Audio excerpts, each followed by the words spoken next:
What if I told you that one of the greatest threats the Roman Empire ever faced wasn't a king or a foreign army, but a slave? His name was Spartacus. Born in chains, raised for blood sport and destined to die. But instead, he ignited a rebellion Rome would never forget. Spartacus wasn't always a warrior. He likely grew up as a shepherd in Thrace, a rugged land north of Macedonia. There, wild animals and tribal skirmishes were a part of daily life. It was a brutal world, but it shaped the instincts of a survivor. Some sources say he fought for Rome as an auxiliary soldier. If true, Spartacus learned Roman military strategy firsthand, an advantage he would later use against them. But then came betrayal. Accused of desertion, he was enslaved and sold to a gladiator school. His destination was Capua, home of Lentulus Batiatus's gladiator school. There, Spartacus trained to fight for the entertainment of Rome. These weren't battles. They were executions disguised as sport. But Spartacus had other plans. He wouldn't die for applause. In secret, he united 200 fellow gladiators. Together, they planned an escape. Armed with nothing but kitchen knives and spit rods, only 70 succeeded. But they didn't just flee. They looted armories, armed themselves, and declared war on Rome. Spartacus, Crixus, and Ennomaus became leaders of the escapees. Knowing survival meant strategy, they headed to Mount Vesuvius. From there, they watched the plains below, knowing Rome would come. But the mountain would become more than shelter. It would be the first battlefield of their war. Rome responded quickly. Praetor Claudius Glaber led 3,000 men to surround the rebels. Confident, he blocked the only known path down the mountain, then waited, believing hunger would do the rest. He underestimated their desperation and their ingenuity. With no way down, Spartacus had vines twisted into ropes. Under cover of darkness, his men descended the steep side of the mountain, the side the Romans thought was impossible. At dawn, they attacked from behind. Glaber's men never stood a chance. Victory at Vesuvius changed everything. Spartacus's men seized Roman arms and armor. Word spread fast. Slaves across the countryside began escaping to join the cause. What started with 70 men now became an army. Spartacus didn't just fight, he inspired. He distributed loot equally, earning loyalty. Former field slaves, miners, and peasants followed him, not just as leader, but as symbol. To them, Spartacus wasn't a man. He was vengeance wrapped in flesh. Rome grew nervous. The Senate had seen slave revolts before, but never this organized, never this dangerous. They dismissed earlier uprisings in Sicily as chaotic. Spartacus was something else. Disciplined, strategic, relentless. This was war. 2 more Roman forces tried and failed to stop him. Spartacus led lightning-fast raids across the countryside, striking cities like Capua and Nola, then vanishing. His army grew to over 70,000. Rome was bleeding and embarrassed. Not all was perfect. Disputes rose among the rebels. Some, like Crixus, wanted to keep fighting and looting. Others hoped to flee Italy entirely. These internal divisions would prove fatal down the line. In 72 BC, Crixus led a splinter group south and was ambushed. Over 20,000 of his followers were killed. Spartacus mourned their loss, then took Roman prisoners and forced them to fight to the death in tribute, turning Rome's cruelty back on itself. Spartacus still wanted freedom, not a throne. He marched north toward the Alps, hoping to lead his people to escape. But the mountains were far, and Rome was now terrified. They sent someone different to crush him, Crassus. Marcus Licinius Crassus wasn't like past generals. He was ruthless, disciplined, and absurdly rich. The Senate gave him full command. His first act? Reviving brutal punishments like decimation, forcing his men to fear him more than the enemy. Crassus built an army of over 40,000, drilling them relentlessly. He prepared not just to win, but to humiliate Spartacus. He wasn't chasing glory, he was chasing legacy. And this rebellion stood in his way. Spartacus, realizing the danger, tried to flee south and cross to Sicily. He bargained with pirates for transport, but they betrayed him, taking payment and vanishing. He was stranded, surrounded, and running out of time. Crassus saw his chance. He ordered a wall, a 60-kilometer trench fortified with ditches and barricades to trap Spartacus. The rebels were now caged inside the southern tip of Italy, starving, desperate, and divided. Some rebel factions broke away, refusing to follow Spartacus any further. Most were Gauls, exhausted and disillusioned. Crassus crushed these breakaway camps easily, dividing Spartacus's strength without lifting a sword.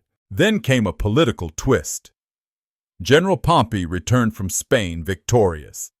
The Senate ordered him south to assist Crassus. But Crassus knew the truth. Pompey wanted the glory. A race for credit began.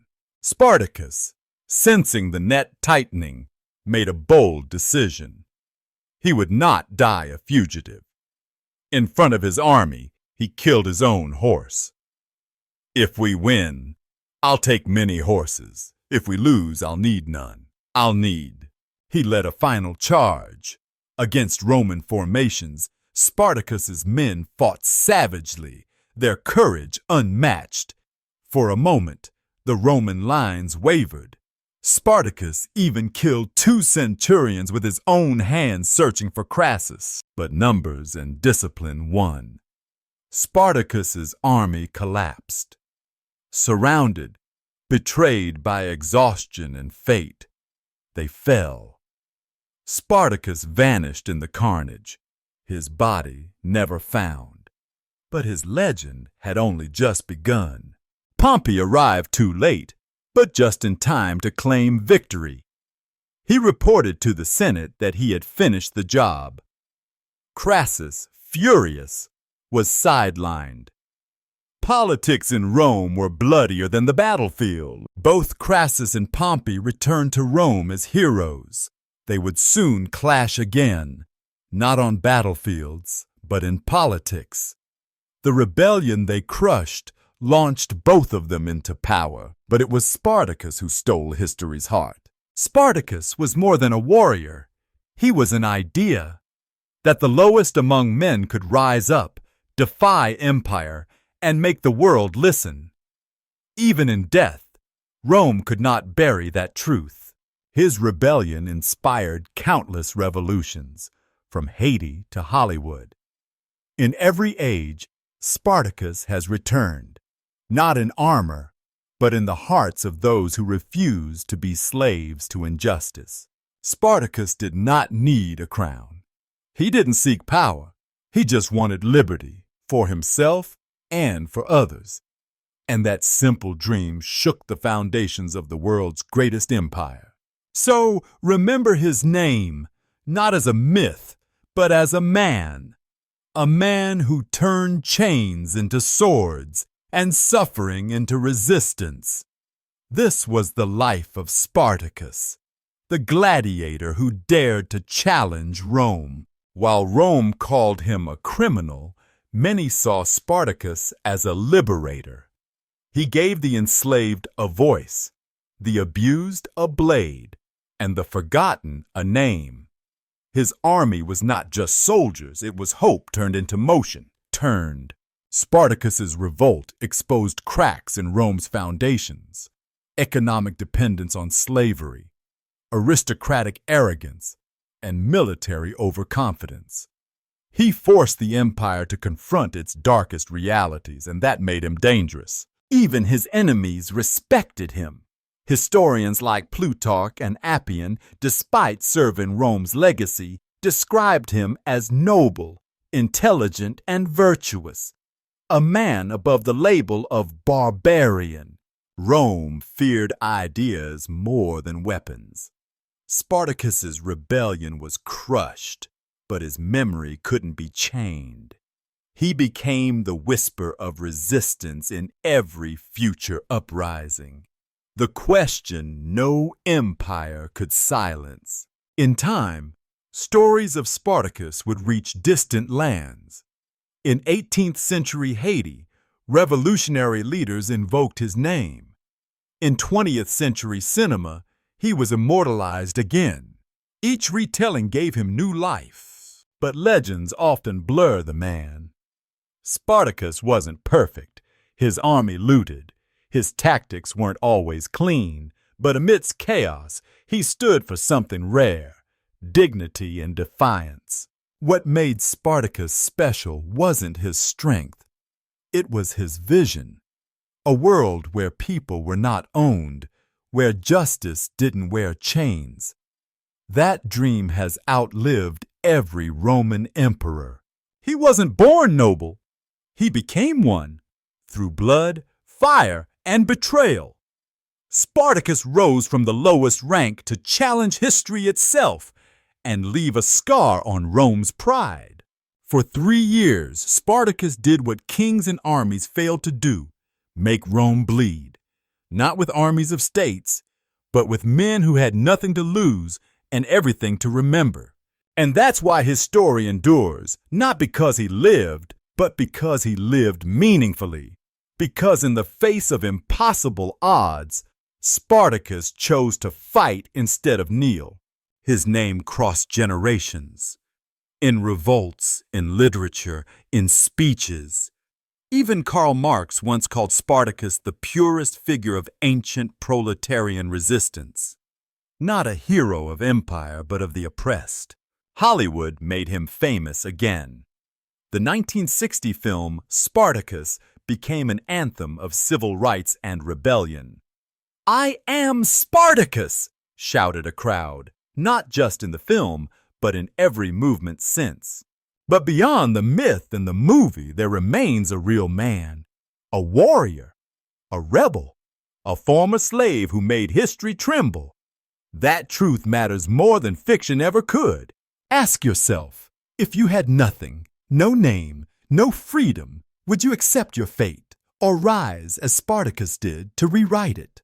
This isn't just Roman history. It's human history. The story of resistance, resilience, and redemption. And it begins always with one man who says, "No more." Today we face different empires, different chains, but the spirit of Spartacus remains, alive in every act of defiance, every stand for justice, every refusal to bow. This is not a eulogy, it's a torch, and Spartacus passed it to us. What we do with it, that's the real ending of this story. History isn't written by the victors, it's remembered by the brave. And no chains, no matter how heavy, can hold back the power of memory. So next time you hear the name Spartacus, don't think of just a gladiator. Think of a revolution. Think of courage that outlived an empire. He may have died unnamed, unburied, unseen, but Spartacus lives wherever people refuse to be broken. That is how legends are born. That is how they never die.